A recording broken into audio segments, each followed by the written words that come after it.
Hi guys, welcome back to my YouTube channel. இன்றைக்கி recipe பார்த்தீங்கன்னா vegetables palya ஒரு குருமான்னு கூட சொல்லலாம். இது வந்து சப்பாத்திக்கு, ரொட்டிக்கு, தோசை கூட வச்சு சாப்பிடலாம். ஸோ காய்ஸ், வெஜிடபிள்ஸ் பல்யா பண்ண இவ்வளோ வெஜிடபிள்ஸ் எடுத்து வச்சுருக்கேன். இதே வெஜிடபிள்ஸ் இருக்கணும்னு ஒன்றும் இல்லை. உங்கள் வீட்டில் எந்த வெஜிடபிள்ஸ் இருக்கோ அதை யூஸ் பண்ணி நீங்கள் பல்யா பண்ணிக்கலாம். ஸோ நெக்ஸ்ட்டு ஒரு கடையில் 2 ஸ்பூன் ஆயில் ஆட் பண்ணிக்கோங்க. அதுக்கு 1 ஸ்பூன் கடுகு சேர்த்துக்கோங்க. ஸோ அதுக்கு 3 மீடியம் சைஸ் ஆனியன் சேர்த்துக்குங்க.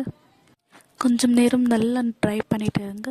ஆனியன் வந்து கொஞ்சம் நிறம் மாறி போகணும், அது வரைக்கும் நல்லா ட்ரை பண்ணிட்டுருங்க. ஸோ நெக்ஸ்ட்டு இதுக்கு கருவேப்பிலை ஆட் பண்ணுங்கள். ஸோ இதுக்கு நெக்ஸ்ட்டு ஒரு டீஸ்பூனு மஞ்சள் தூள் ஆட் பண்ணுங்கள். நெக்ஸ்ட்டு ஒரு 3 மீடியம் சைஸ் டொமேட்டோ இதுக்கு ஆட் பண்ணிக்கோங்க.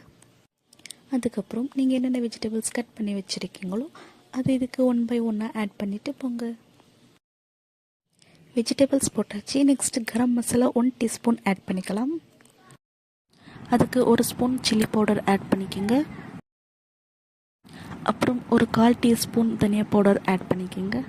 நெக்ஸ்ட்டு தேவையான அளவு சால்ட் ஆட் பண்ணிக்கோங்க. Next 1 spoon sabzi masala add பண்ணிக்கோங்க. சப்ஜி மசாலா வந்து டேஸ்ட் நல்லா கொடுக்கும். நீங்கள் இது போடுறதுனால போடலாம், இல்லை ஸ்கிப் பண்ணிவிட்டு போடலாம். நெக்ஸ்ட் இதுக்கு ஒரு கிளாஸ் வாட்டர் ஆட் பண்ணுங்கள். அதுக்கப்புறம் ஒரு 10 மினிட்ஸ் விட்டுட்டு ஒரு ஆஃப் கொத்தமல்லி இதுக்கு ஆட் பண்ணுங்கள். நெக்ஸ்ட்டு ஒரு 10 மினிட்ஸுக்கு தேவை கொடுத்துட்டு இருங்க. அதுக்கப்புறம் ஒரு 15 மினிட்ஸுக்கு க்ளோஸ் பண்ணிவிட்டு விடுங்க. ஃபைனலாக ரொம்ப டேஸ்டியான வெஜிடபிள் பல்யா ரெடி ஆயிடுச்சு.